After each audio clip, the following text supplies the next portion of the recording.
And a very good afternoon, everyone. Welcome to Issues and Attitudes. My name is Jeff Owens, General Manager at WEIU TV and Radio. My co-host is Tristan Thomas. Good morning. Muhammad's favorite son. Our guest today, Sandy King. Welcome, Sandy. Good afternoon. The EIU graphic designer and athletics photographer. Is that? Oh, that's apropos. Among other things. And we have the Associate Athletic Director of Development, Mr. Mike Murray, here. Good afternoon, everyone. It's happy to be here today. And I do want to say real quickly that Sandy is far more than what her title might suggest. Yeah, it's Eastern, right? You all have to do more. So, yeah, and you've been here a long time, Sandy, so we'll talk about that in a little bit, all right? Okay. So let's start off a little bit so we give some backgrounds of why you two are here today. Maybe just give us a synopsis of what you do for EIU Athletics and Eastern Illinois University. We'll let Sandy go first. Well, we're here today to talk about the EIU Pandemic 2022. As we know, back in the day, we had a spring fling, and it was a blast. We had 400 people in Lance Arena bidding on items as a fundraiser for Eastern Illinois student athletes. And as we know, the past 2 years, things have changed. And so in September of 2020, we took our spring fling and turned it into a virtual event. It's not the same. It's not as much fun as having everybody in the room, but it is effective. The needs are still the same as what they were when we started with Spring Fling to fundraise for the experiences of our student athletes. But, we pivot and we have a virtual fundraising event. It's been successful. Right now we have 524 users on it. Bidding started yesterday, and it's going like gangbusters. So we're quite excited about so far how people have adapted to this new way of fundraising. Mike? Yeah, I want to say something real quickly again about Sandy, and I want Sandy to say something about herself, which is how long you've been at Eastern and the work that you've done, because people need to know who you are. Well, I've been a fan of EIU. I think I never stopped attending EIU. I love this place. I love the passion that people have. There are such good people that work here and people that I enjoy, and the relationships that I have with our student athletes. As a graphic designer, you're out there, you're making our little world a bluer place. And so you do that. There's not one day that I feel like when I come in that this is work. The bonus, the relationships that I have with the student athletes, it's just amazing. The rapport, over the past 23 years, I know the guys from the football team. I know the guys from the tennis teams. You just get to know the guys and gals and what incredible young humans they are. And so when it comes to fundraising, I like to put as much into it as we can because our student athletes are amazing young people. Their experiences that they have because of the donor support that we have, the administration that we have, the support that we have from this university, President Glassman. It's just amazing the incredible things we get to do on a daily basis to benefit the young lives of people in our world. I don't work a day in my life. And she means it. You should see the joy that she brings to the office every day. My work, Jeff, has been for the last 13 years in helping to raise money for the university. I worked in the advancement office as a director of development up until just about a year ago when I was asked to move into intercollegiate athletics and help raise money primarily through major gift solicitations for the athletic program. But I still have some work that I do for the university as a whole as well. You build relationships with people over a period of 10, 15 years, and they don't go away. I mean, they're always there, wonderfully, I might add, there. And now my focus is on intercollegiate athletics, so it's a joy to do that. I'm a lawyer by education, never practiced law. I spent the first 7 years of my career after graduation from law school, which was years ago, in athletic administration. I was at San Diego State University for 3.5 years, and then the University of California, Berkeley for 3.5 years, and then moved to private sector work and come full circle now. Just, it's interesting, a little bit ironic, but I'm enjoying the work, enjoy the people that I work with, the donors, the fans, the alumni. It's just been really a fantastic experience. Mike, with your job with I'll say mainly the football program has struggled in recent years in getting wins. Yeah. How helpful is it to have a new coach in Chris Wilkerson and bringing some excitement back to that program? Sure, it's wonderful. To put it in a word, it's wonderful.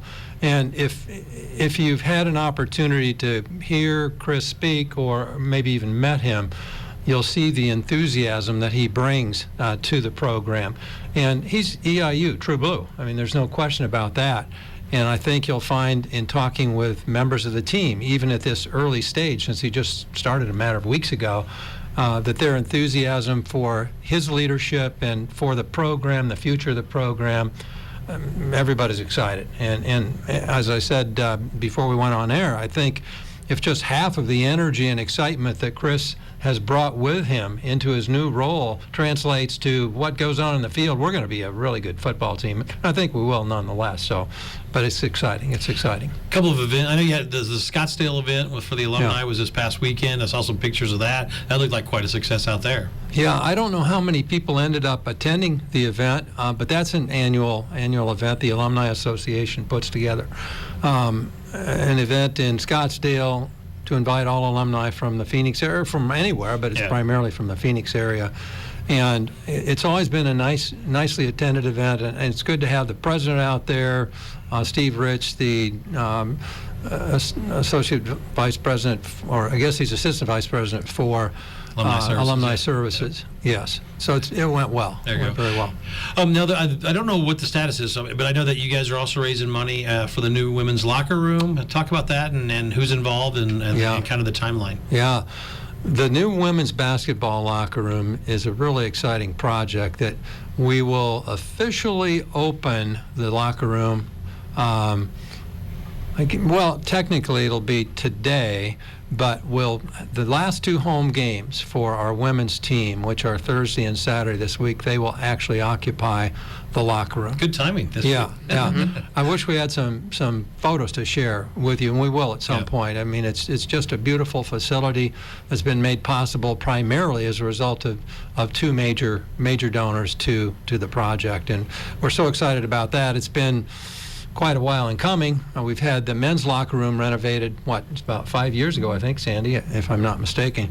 And now we've got the women's locker room, which, I mean, it's not only good for this year's team, but for recruiting purposes. I mean, it's a real gem to be able to take people into this particular space on the campus now. Used to be a rifle range. It was a converted from the rifle range here at EIU.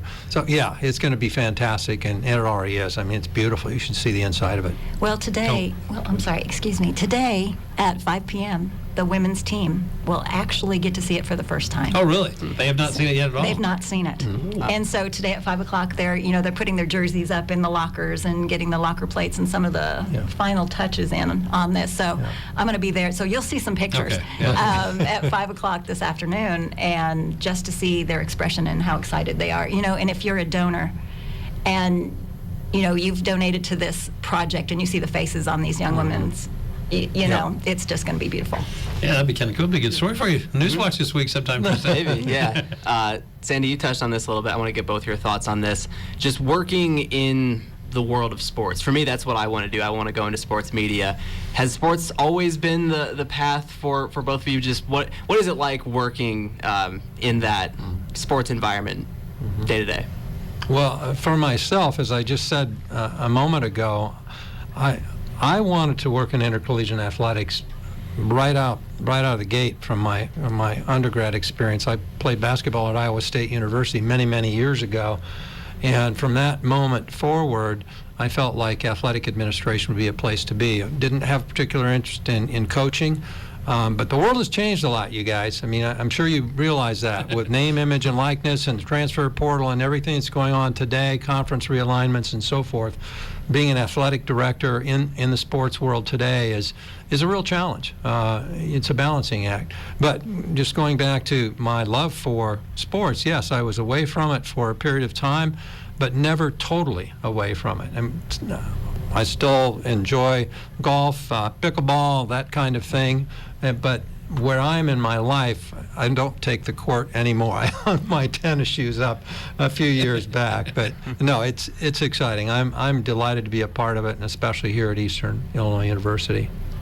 Now, as far as sports go, I don't know that I was a sports enthusiast the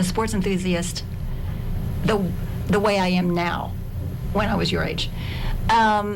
I think I have grown to enjoy sports after I got to know our student athletes. I think I want them to be successful. I want to be a part of what they're doing in their life.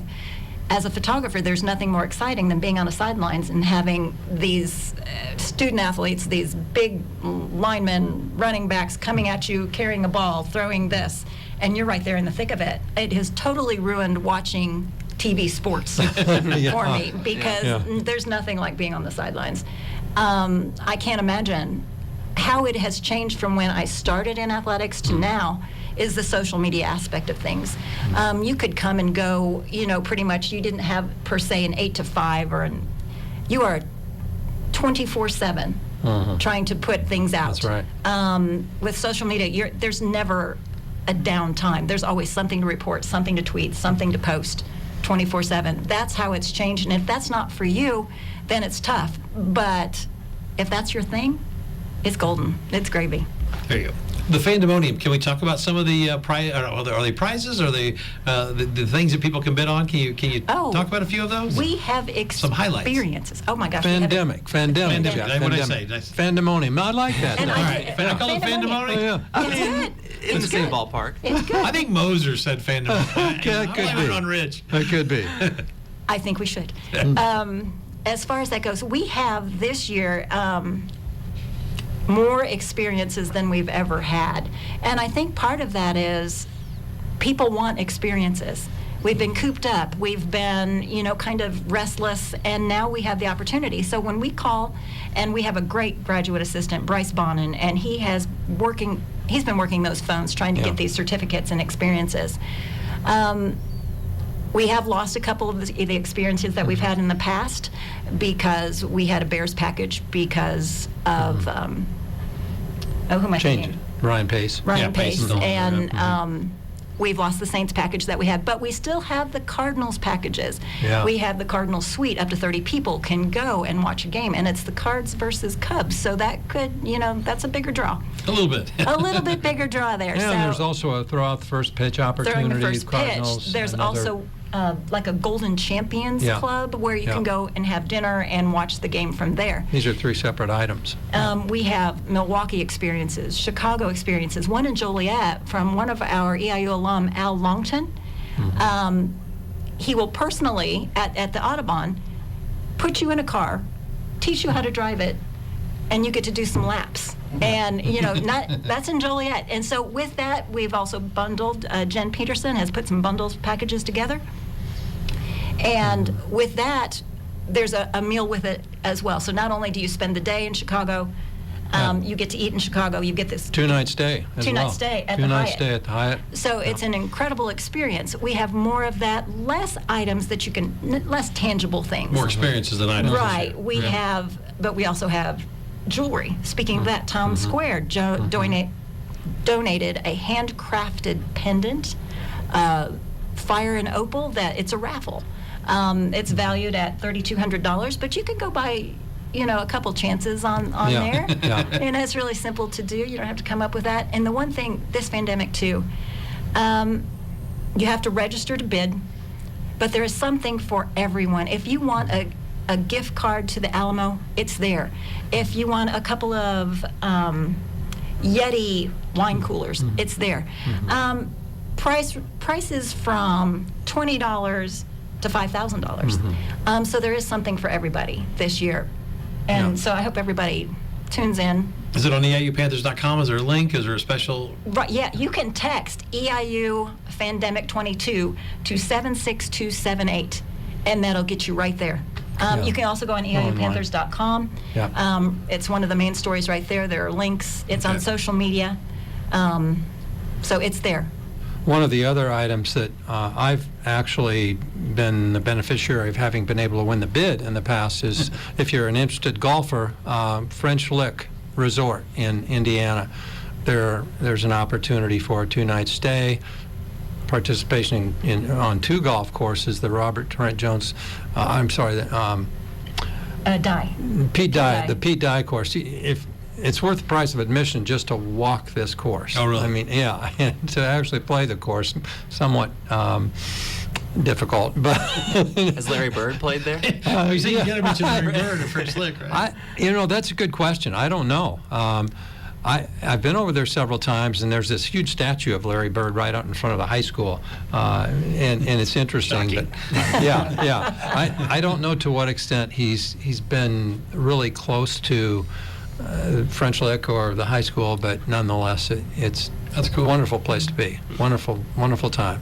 Mike is also an avid golfer. That's why. Did you see the twinkle in his eye as he was talking about this? Yeah, it's kind of it's a fun event, no question about that. Tristan, Yeah, Sandy, I want to ask a little bit more about your job, and you mentioned kind of the busyness it can bring. Are there, I guess, give the viewer or listener idea of like maybe some of your time crunches within your job as far as getting things done?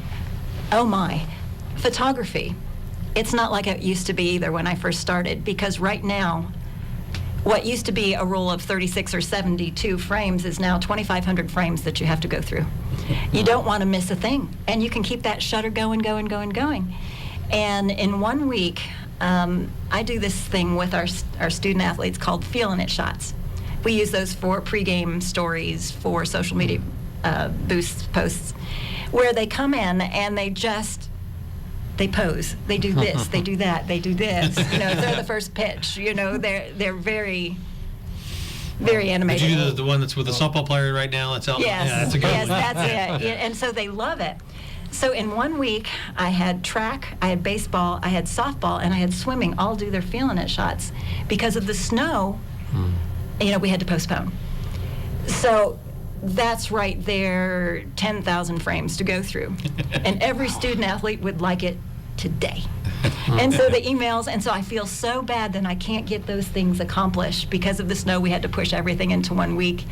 And so when I get back from here, I'm going to be hot and heavy doing track because they're going to the championship. So I'm going to make sure I have all those feeling it, those celebration, those, all those things that they so enjoy. And since we're a social media world, they would all like those things right now. I understand. And I feel so bad when I can't get it to them when they want them.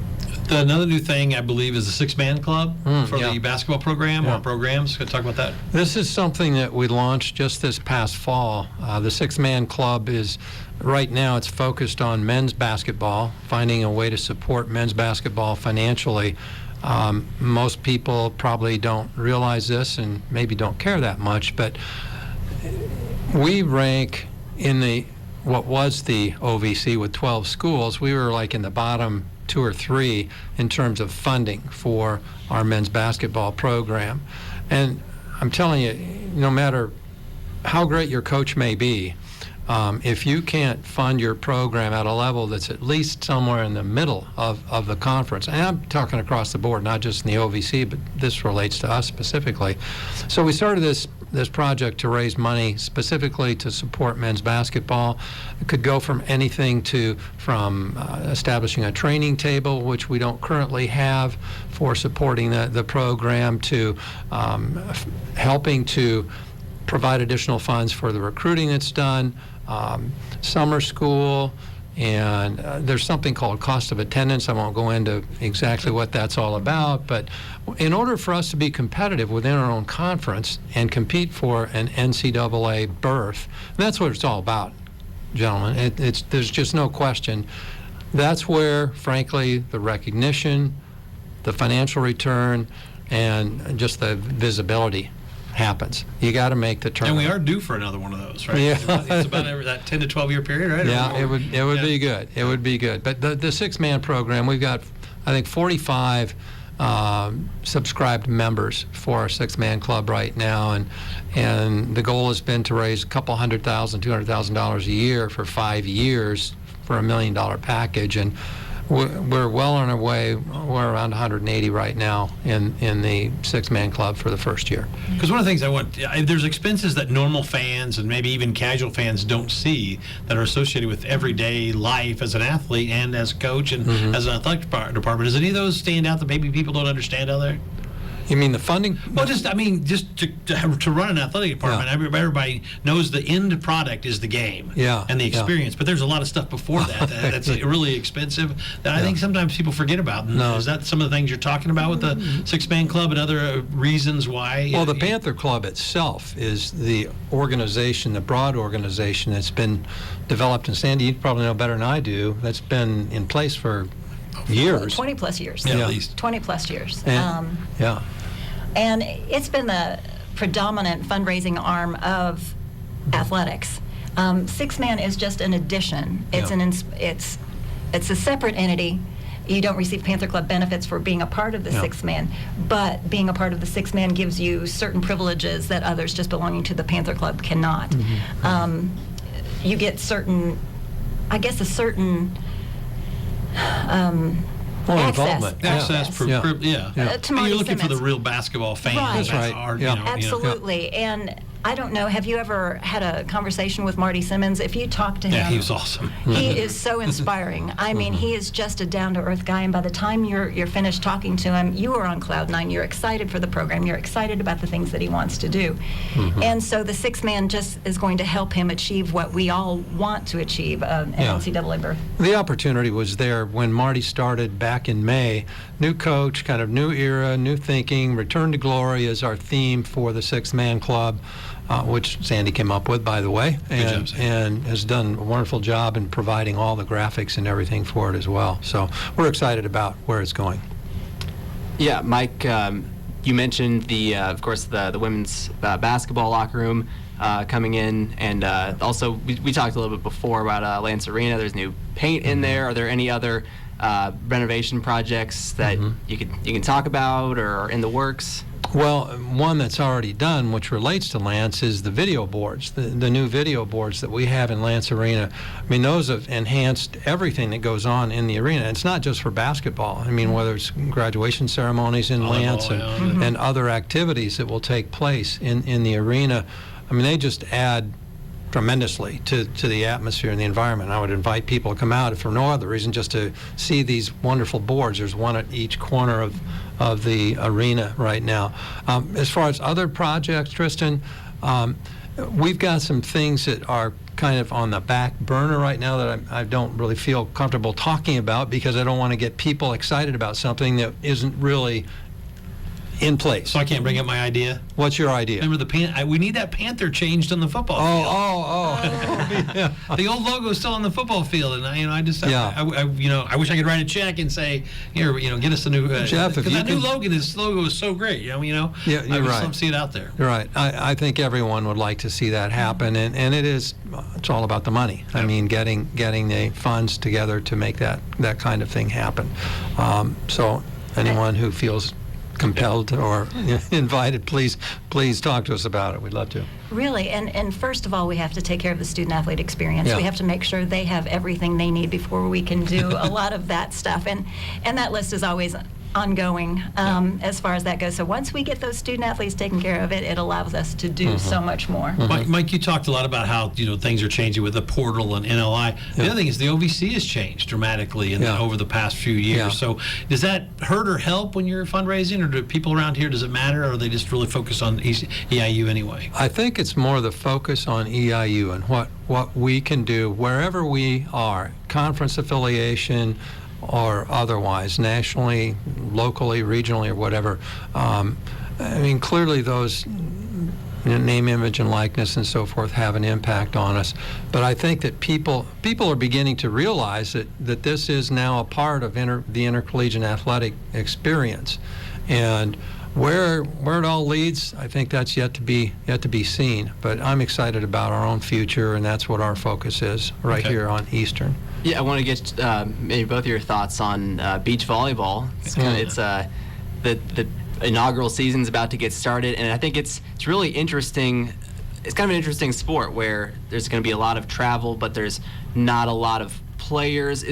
What are the financial implications of that? Is that an opportunity, but also that you got that cost of you're traveling for every event, this year at least? That is an excellent question, Tristan, and I don't really feel informed enough, to be quite honest with you, to answer it specifically. the addition of the sport has the value or benefit of allowing those athletes who are competing in regular volleyball, indoor volleyball, to extend their experience in their season. As far as the cost, I don't see it as being something that's major, but there you do have the travel and so forth, so we'll have to take that into account, obviously. Sandy, I don't know if you have some insights or thoughts on that yourself. I haven't been really involved in the process of adding the sport, but I can tell you that I'm excited to shoot my first beach volleyball match. I think it will travel to St. Louis, and so that'll be fun. Yeah. I don't know where they're practicing on our courts and things like that, which will be a little bit different than on sand. We'll have to come back after a we can season. revisit that. And I think when we had Rich or Tom on, that it was negligible overall in terms of the major outlay of expenses. It wasn't terrible because you're not there's not a lot of expenses with that. Yeah. And I think the city of Charleston and Eastern were working on for the field so they could play in the spring of 23 on those courts. It's hard to get times right. A couple of minutes left here. We're talking to Mike Murray and Sandy King from EIU Athletics. Tom Michael, he's your athletic director. How is he? I mean, how is he to work for? Talk a little bit about him. Well, this is your opportunity. Well, I mean, I can't say enough about Tom's leadership, especially in the times that we're in today. I mean, our offices are in a relatively small area of Lance Arena, and my office is adjacent to Tom's, and I see the foot traffic in and out of his office. Coaches, donors, fans, administrative staff. Sandy said it's a 24/7 proposition for us, and it really is. And Tom is, if he's not with someone, he's on the phone or texting or sending messages.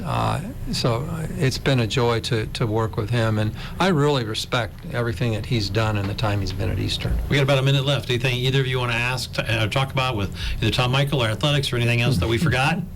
It's your time. EIUPanthers.com. Register for the Fandemic. There's all kinds of items. Support our student athletes. It's fun. It's a good thing. Please. EIUPanthers.com. Now, real quickly, just our two title sponsors, just to mention them. First Mid, Bank and Trust, and Pilsen Auto Center are two title sponsors for the Fandemic. Both good friends of WEIU, too, so you can't go wrong with those folks. So good time. Real one last question. You said you played at Iowa State. What position? And give us, how many points did you have? Come on, we'll put you on the spot. Well, okay. I was not a star. Let me put it like that to make sure everybody understands. This was back in the late 60s, okay? Is this Bobby Orr? Or not? No. Johnny Orr? This is a name that probably no one would recognize. Glenn Anderson was the coach at the time. And Iowa State was a middle-of-the-road team, and they've done a lot since then. But as far as points averaged, less than 10, okay? Put it like that. Thank you both for being here today. So much fun talking sports. I appreciate it. Thank you, Jeff.